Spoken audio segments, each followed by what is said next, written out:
வணக்கம். இந்த கார்த்திகை மாதம் என்பது தேச விடுதலைக்காக தங்களது இன்னுயிர்களை ஆகுதியாக்கிய மாவீரர்களது நினைவு கூறுகின்ற மாதம். அந்த வகையிலே நவம்பர் 21 தொடக்கம் 27ஆம் தேதி வரை மாவீரர் வாரமாக தாயகத்திலும் புலம்பெயர் தேசங்களிலும் மாவீரர்கள் நினைவு கூறப்பட்டு மாவீரர் நாளாக கடைப்பிடிக்கப்பட்டு வருகின்றது. அந்த வகையிலே தாயக பிரதேசத்திலே இந்த வருடம் நடைபெறவிருக்கின்ற மாவீரர் நாள் மிகவும் சிறப்பாக அனுஷ்டிப்பதற்குரிய ஏற்பாடுகள் நடைபெற்று வருகின்றது. அதே போன்று புலம்பெயர் தேசங்களிலேயும் இந்த மாவீரர் நாள் அனுஷ்டிப்புக்குரிய ஏற்பாடுகள் அந்தந்த நாடுகளிலே நடைபெற்று வருகின்றது. அந்த வகையிலே தாயகத்திலே இருக்கின்ற மாவீரர் துயிலும் இல்லங்களிலே சில மாவீரர் துயிலும் இல்லங்களிலிருந்து இருந்த இராணுவ முகாம்கள் சிலது அகற்றப்பட்டு இருக்கின்றது. கணிசமான மாவீரர் துயிலும் இல்லங்களிலே இராணுவத்தினுடைய முகாம்கள் தான் அமைக்கப்பட்டிருக்கின்றது.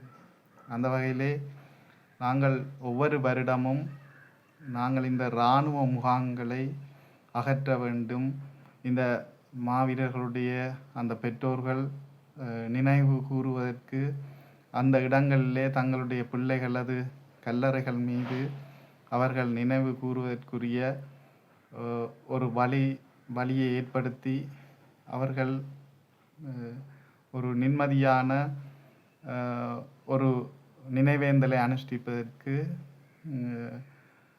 வழி சமைத்து கொடுக்க வேண்டும் என்று கோரிக்கைகளை விட்டிருக்கின்றோம். அதே போன்று நாங்கள் இந்த வருடமும் நாங்கள் கேட்பது எஞ்சி இருக்கின்ற இந்த மாவீரர் துயிலும் இல்லங்களிலே இருக்கின்ற இராணுவ முகாம்களை உடனடியாக அகற்றி இந்த மாவீரர் தினத்தை ஒரு சிறப்பான முறையிலே ஒரு தேசிய நல்லிணக்கத்தோடு ஒரு விட்டு கொடுப்புகளோடு இந்த மக்கள் அனுஷ்டிப்பதற்கு இந்த அரசாங்கம் வழி சமைத்து கொடுக்க வேண்டும் என்று நாங்கள் கேட்டுக்கொள்கின்றோம். 2 நாட்களுக்கு முன்பு கடத்தொழில் அமைச்சர் கௌரவ சந்திரசேகரன் அவர்கள் ஒரு அறிவித்தலை விட்டிருந்தார். அதாவது மாவீரர் துயிலும் இல்லங்களிலே இருக்கின்ற முகாம்களை உடனடியாக அகற்றுவதற்குரிய உத்தரவை ஜனாதிபதி அவர்கள் பாதுகாப்பு செயலாளருக்கு கொடுத்திருக்கின்றார். எதிர்வரும் காலங்களிலே அந்த இராணுவ முகாம்கள் அகற்றப்பட்டு மக்கள் வந்து அந்த மிகச் சிறப்பாக அந்த மாவீரர் நாளை அனுஷ்டிப்பதற்கு ஏற்பாடு செய்யப்பட்டிருக்கின்றது என்று கூறியிருக்கின்றார். நாங்கள் அந்த கருத்தை வரவேற்கின்றோம். ஜனாதிபதி அவர்களுக்கு இந்த சந்தர்ப்பத்திலே நாங்கள் நன்றியையும் கூறிக்கொள்கின்றோம். ஆனால் முழு அளவிலே பேச்சளவிலே இருக்காமல் செயல் வடிவிலே அதை செயற்படுத்த வேண்டும் என்பது எங்களது கோரிக்கை. ஏனென்று சொன்னால் இந்த மாவீரர்களுடைய பெற்றோர்கள், சகோதரர்கள், உறுதியுடையவர்கள் எல்லோரும் இந்த மாவீரர் துயிலும் இல்லங்களுக்கு அண்மையிலே தான் வசித்து வருகின்றார்கள். அது ஒரு சிலர் அல்ல, அல்லது நூற்றுக்கணக்கானவர்கள் அல்ல, ஆயிரக்கணக்கானவர்கள் இந்த பகுதியிலே வாழ்ந்து வருகின்றார்கள். அவர்கள் அந்த மாவீரர் துயிலும் இல்லங்களை கடந்து செல்கின்ற போதெல்லாம் மனதிலே வலிகளோடும் வேதனைகளோடும் தான் கடந்து செல்கின்றார்கள்.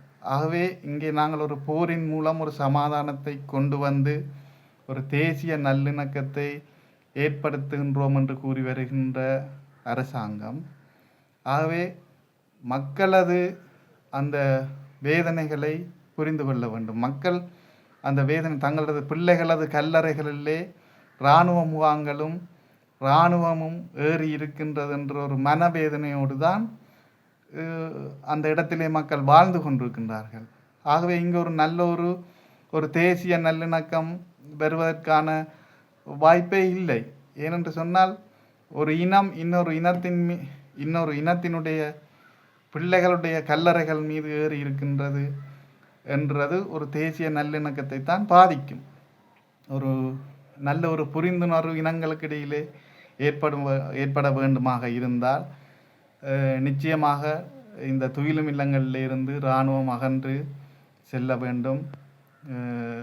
ஏனென்று சொன்னால் இந்த மனவேதனை, இந்த துடிப்பு என்பது எனக்கும் இருக்கின்றது. ஏனென்று சொன்னால் நானும் ஒரு மாவீரர், என்னுடைய சகோதரரும் ஒரு மாவீரர் தான். ஆகவே அந்த வலி எங்களுக்கு இருக்கின்றது. ஆகவே ஒவ்வொரு போராளிகளும் இருக்கின்றது, ஒவ்வொரு மக்களுக்கும் இருக்கின்றது. ஏனென்றால் மாவீரர்கள் என்பது எங்களோடு ஒன்றாக இருந்தவர்கள், எங்களோடு ஒன்றாக பயணித்தவர்கள். ஒன்றாக நாங்கள் கூடியிருந்து ஒரு முகாமிலே கூடியிருந்து ஒன்றாக சாப்பிட்டு ஒன்றாக வாழ்ந்து பல வருடங்களை கழித்தவர்கள். ஆகவே எங்களுக்கு அந்த வலி என்பது மிகவும் ஒரு வேதனையாக இருக்கின்றது. ஆகவே இந்த அரசாங்கத்திடம் நாங்கள் கேட்பது, இந்த மாவீரர் நாளை சிறப்பாக அனுஷ்டிப்பதற்கும் எந்த குழப்பங்கள் இல்லாமல் ஒரு அமைதியான முறையிலே ஒரு நல்ல ஒரு சூழலிலே அனுஷ்டிப்பதற்கும் இந்த துயிலும் இல்லங்களிலே இருந்து இராணுவத்தினரை வெளியேற்றி அந்த முகாம்களை வெளியேற்றி அந்தந்த துயிலும் இல்லங்களிலே அந்த மாவீரர்களுடைய பெற்றோர்கள் உறவினர்கள் சென்று ஒரு நல்ல ஒரு அமைதியான முறையிலே அந்த அனுஷ்டிப்பை செய்வதற்கும் வழி சமைத்து கொடுக்க வேண்டும் என்று நாங்கள் கேட்டுக்கொள்கின்றோம். நன்றி.